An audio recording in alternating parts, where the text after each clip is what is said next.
అమ్మా నాన్నల దగ్గర ఆస్తులు లేవు, చదువు కూడా లేదు. కాని ఒక్క కోరిక మాత్రం ఉంది. మా పిల్లలు మాలా కష్టపడకూడదు. ప్రొద్దున్నే పనికి వెళ్ళి రాత్రి అలసిపోయి వచ్చినా పిల్లల చదువు మాత్రం ఆపలేదు. తాము ఆకలితో ఉన్నా కాని పిల్లలకు మంచి భోజనం ఇచ్చేవారు. పిల్లల చేతికి పుస్తకలిచ్చారు. వాళ్ల త్యాగానికి ఫలితం వచ్చింది. పిల్లలకు మంచి ఉద్యోగాలొచ్చాయి.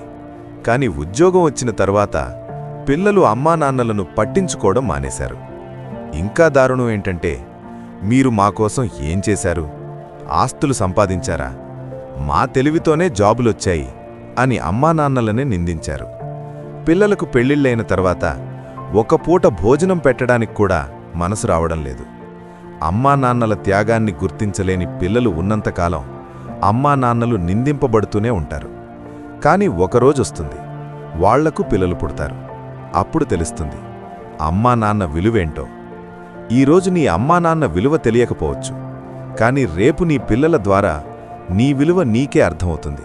ఖచ్చితంగా. ఈ వీడియో నచ్చితే సబ్స్క్రైబ్ చేయండి, కామెంట్ చేసి చెప్పండి.